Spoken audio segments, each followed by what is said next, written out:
বলের লাইন না বুঝে ব্যাট চালাতে গিয়ে উইকেটের পিছে ক্যাচ তুলে আউট হওয়াকে যেন রীতিমতো শিল্পের পর্যায়ে নিয়ে যাচ্ছেন সাদমান ইসলাম। চতুর্থ বা পঞ্চম স্টাম্পের বলগুলো যেন বুঝে উঠতে পারেন না তিনি। ভয়ে ভয়ে আন্দাজে ডিফেন্ড করতে গিয়ে হয়তো ক্যাচ তুলে দিচ্ছেন স্লিপে, না হলে ছেড়ে দিয়ে হয়ে যাচ্ছেন বোল্ড। টেস্টের বড্ড অধারাবাহিক সাদমান যেন এই একটা কাজে বেশ ধারাবাহিক। জিম্বাবুয়ের বিপক্ষেও প্রথম টেস্টে একই ঘটনার পুনরাবৃত্তি দেখা গেল দুই ইনিংসেই। যথারীতি বলে লাইন না বুঝে খোঁচা দিয়ে ফিরে গেছেন সাজঘরে।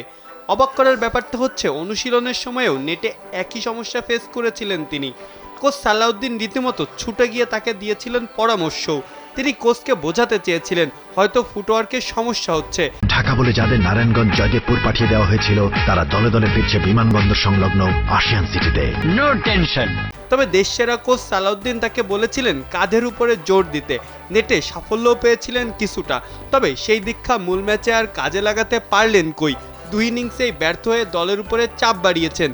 40 ইনিংসের ক্যারিয়ারে কিছু ইনিংসে হয়তো বেশ সম্ভাবনা জাগিয়েছেন তিনি, তবে ধারাবাহিকতার বড্ড অভাব তার মধ্যে স্পষ্টভাবে লক্ষণীয়।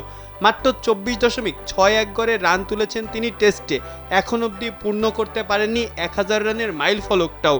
এমনকি টেস্টের 4 ইনিংসের কোথাও নেই 30-এর উপরে গড়। পেস বোলিংয়ের বিপক্ষে দুর্বলতার সাথে সাথে ব্যাটিংয়ের টেকনিকটাও দুর্বল, চোখে পড়ার মতোভাবেই স্পষ্ট। এত কিছু ছাপিয়েও সাদমান বেশ বড় আস্থার জায়গা টেস্টের ওপেনিং পজিশনটায়। প্রশ্ন হচ্ছে সাদমান কবে নির্ভরযোগ্যশীল হয়ে উঠবেন।